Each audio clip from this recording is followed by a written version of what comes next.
பிரைசலாம். தரிசன புஸ்தகம் 62 அதிகாரம் 8 வசனத்தை வாசிக்கலாம்.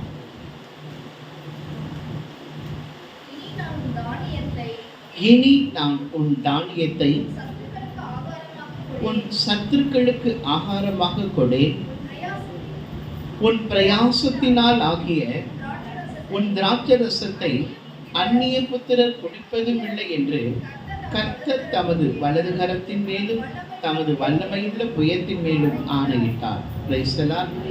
கடந்த 9 மாதங்கள் உங்களை நடத்தின தேவன் இந்த 10ஆம் மாதம் முழுவதும் உங்களை நடத்துவாராக. உங்கள் குடும்பத்தை நடத்துவாராக, உங்கள் பிள்ளைகளை நடத்துவாராக, உங்கள் தொழில் வியாபாரங்கள் வருமானங்களை தேவனாகிய கர்த்தர் நடத்துவாராக. பிரைசலார். கடந்த மாதம் முழுவதும் உங்களோடு கூட இருந்த தேவன் இந்த மாதம் முழுவதும் உங்களோடு கூட இருந்து உங்களை நடத்த அவர் வல்லமை உள்ளவராக இருக்கிறார். பிரைசலார்.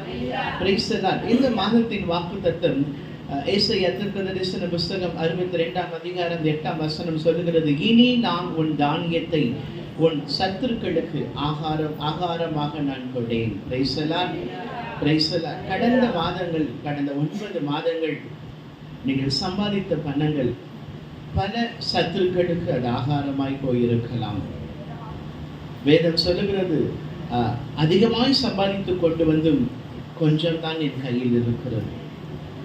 ஒருவேளை கடந்த 9 மாதங்கள் நீங்கள் சம்பாதித்திருக்கலாம், உழைத்திருக்கலாம், வருமானம் உங்களுக்கு வந்திருக்கலாம்.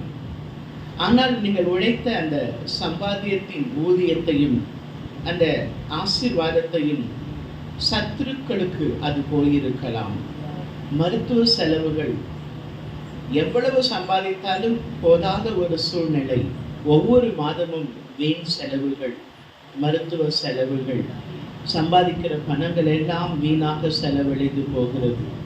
சம்பாதிக்கிற பணங்கள் எல்லாம் மருத்துவமனைக்கும் வட்டிக்கும் கடனுக்கும் இப்படியாக வீண் செலவுகள் வந்து நான் சம்பாதிக்கிற அந்த பணங்கள் எல்லாம் சத்துருக்களுக்கு ஆகாரமாக கடந்து போய்விட்டது.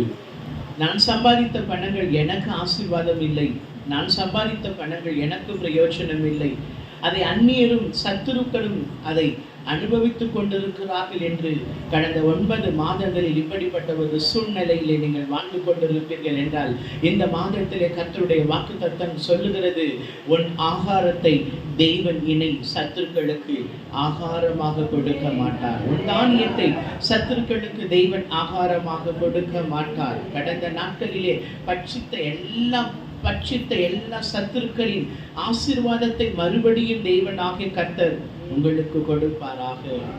பட்சித்த வருஷங்களுக்கு சரியாய் உங்களை கர்த்தர் ஆசீர்வதிக்க வல்லவராய் இருக்கிறார். வேதம் சொல்லுகிறது, தேசத்திலே முசுக்கட்டை பூச்சிகளும் பச்சை புழுக்களும் வெட்டுக்கிளிகளும் பலவிதமான அந்நிய காரியங்கள் வந்து தேசத்தின் ஆசீர்வாதங்களை பட்சித்த பொழுதும் கர்த்தருடைய வார்த்தை சொல்லுகிறது, அந்த பட்சித்த வருஷங்களை நான் உங்களுக்கு மறுபடியும் திரும்ப அளிப்பேன்.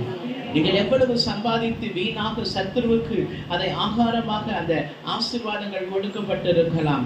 ஆனாலும் இந்த மாதத்திலே கர்த்தருடைய வாக்குத்தத்தம் சொல்லுகிறது, நீங்கள் சம்பாதிக்கிற பணங்கள், ஆசீர்வாதங்கள் உங்களுக்கு பிரயோஜனமாயிருக்கும், உங்கள் குடும்பத்திற்கு பிரயோஜனமாயிருக்கும், உங்கள் வாழ்க்கைக்கு பிரயோஜனமாயிருக்கும், உங்கள் வீட்டுக்கு அது பிரயோஜனமாயிருக்கும். ஒருவேளை கடந்த நாட்களிலே நீங்கள் சம்பாதித்த எல்லா பணங்கள் வீணாய் செலவழிந்திருக்கலாம். எதிர்பார்க்காத செலவுகள். இன்றைக்கு அநேகர் வாழ்க்கையிலே திடீர் என்று எதிர்பார்க்காத ஒரு செலவுகள், திடீர் வியாதி, மருத்துவமனைக்கு போனால் நாங்கள் பெரிய ஒரு லிஸ்ட் ஸ்கேன் பண்ணணும், அந்த ரிப்போர்ட் எடுக்கணும், இந்த ரிப்போர்ட் எடுக்கணும். சம்பாதித்த பணங்கள் எல்லாம் வீணாய் செலவழிந்து போன ஒரு சூழ்நிலை. அல்லது என்னுடைய வியாபாரம், என்னுடைய வருமானத்திலே பலவிதமான நஷ்டம். நான் முதல் இவ்வளவு போடுகிறேன், ஆனால் அதில் லாபத்தை ஒன்றையும் காணவில்லை.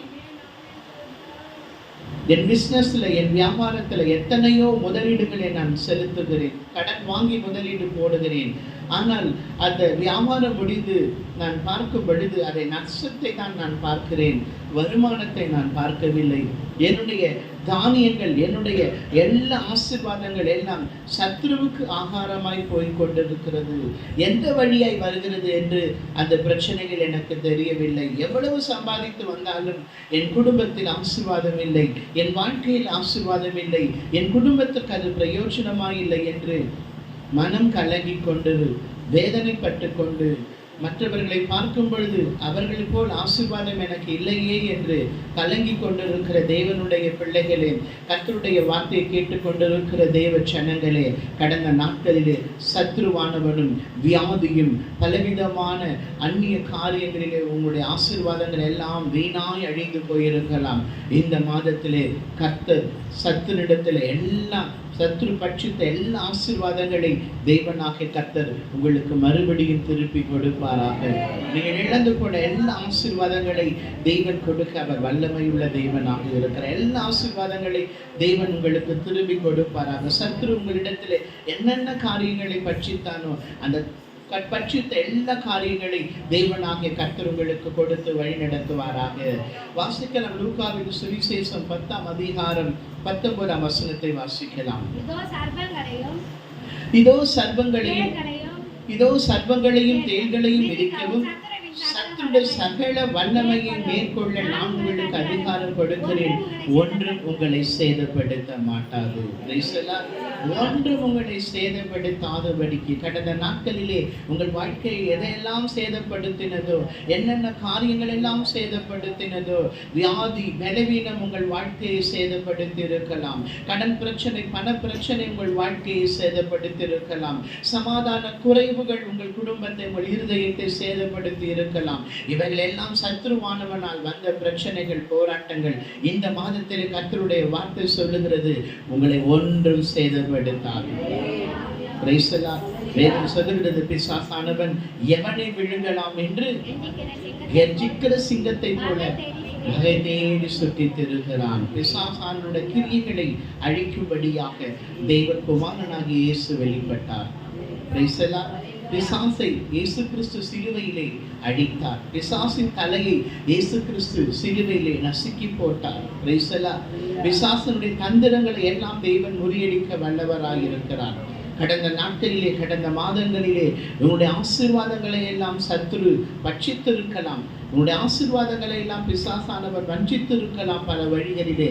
இந்த மாதத்திலே கர்த்தருடைய வாக்குத்தத்தம் சொல்லுகிறது, உங்களுடைய ஆசீர்வாதங்களை சத்துருக்கு தேவன் ஆகாரமாய் கொடுக்காதபடி அந்த ஆசீர்வாதங்களை உங்களுக்கு பிரயோஜனமாக, உங்கள் குடும்பத்துக்கு பிரயோஜனமாக, உங்கள் வாழ்க்கைக்கு பிரயோஜனமாக, உங்கள் பிள்ளைகளுக்கு பிரயோஜனமாக இந்த மாதத்திலே தேவனாகிய கர்த்தர் அதை உங்களுக்கு ஆசீர்வாதமாக கொடுத்து உங்களை வழி நடத்துவாராக. கர்த்தராகிய இயேசு கிறிஸ்து இந்த மாதம் முழுவதும் உங்களை நடத்துவாராக. இந்த வருடம் முடியும் வரைக்கும் உங்களை நடத்துவாராக. எல்லா நாட்களிலும் கர்த்தர் உங்களோடு கூட இருந்து உங்களை ஆசீர்வதிப்பாராக.